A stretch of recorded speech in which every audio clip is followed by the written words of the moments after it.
topic this morning is the law of cure, or also called the law of similars. This is really the central mystery or the central truth of homeopathy. Far more than concepts such as the law of the minimum dose, Herring's law of cure, the concept of suppression, all of these are meaningless without the concept of the law of similars. Now, what is a law? A law, according to Webster, is a rule established by custom or authority. This is not the meaning that we use in the law of similars.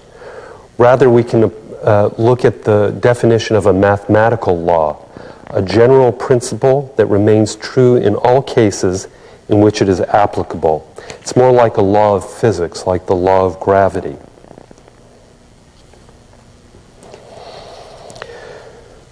We all know the story of Hahnemann's discovery of the law of similars. It began when he decided to prove the remedy China, that is, to take it experimentally on himself. And we could say that the effects of this proving that he did were almost analogous to the apple falling on the head of Newton when he discovered the laws of physics.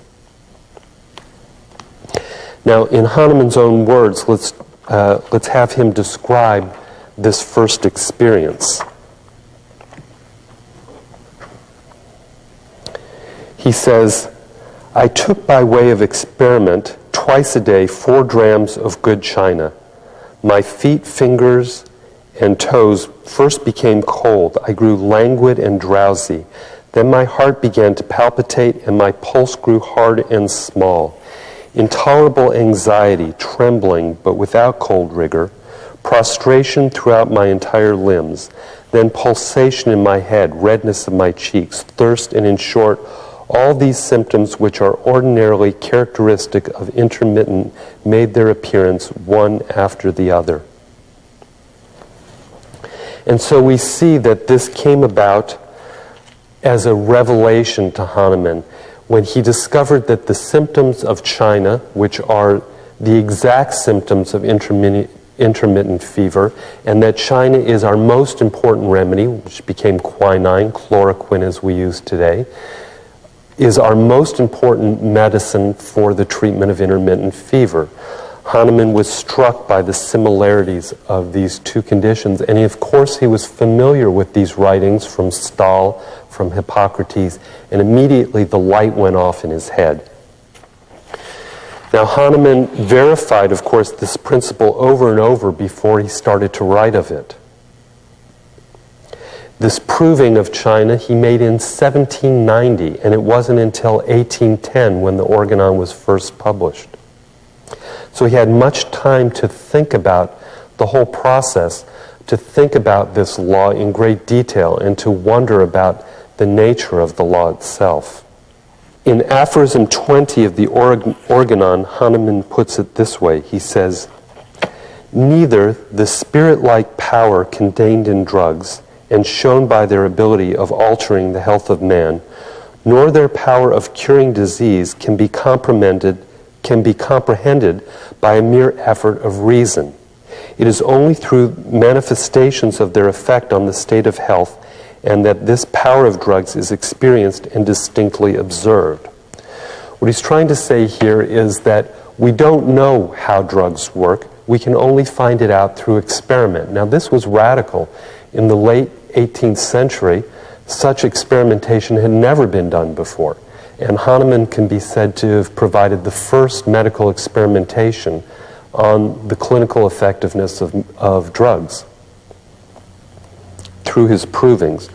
So he tells us, let experiment give us the indications of what is the law of cure.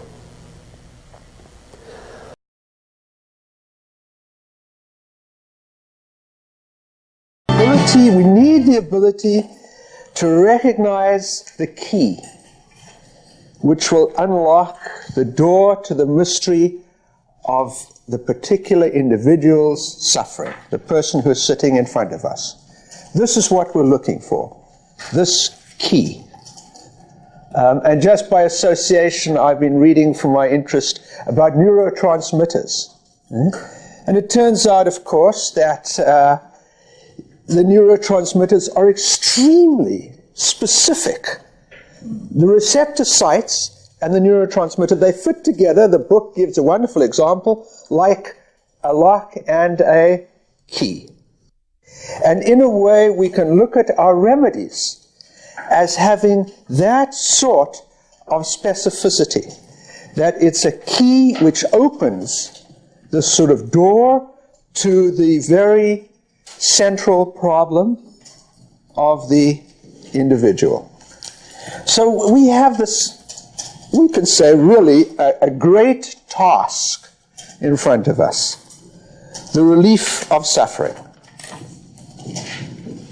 And under any conditions, this is not an easy aim to accomplish.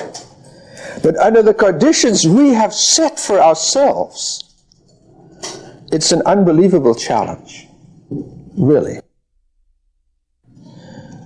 That we have set as homeopaths, as healers, what we ask of ourselves is that we relieve suffering not by interfering with the process, by blocking pain, by dulling the senses, but by bringing the organism into an order, by bringing harmony and balance, so that the organism no longer needs to manifest itself, to express itself in this sort of, we can say, distorted fashion.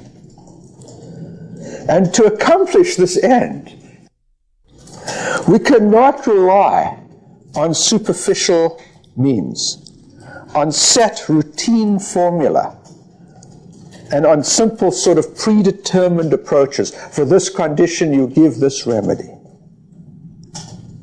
To accomplish this end, we have to invoke the power and skills of our own bodies, our own developed intelligence. We have to enter into the process as a moment-to-moment exchange, a moment-to-moment interchange with the unknown.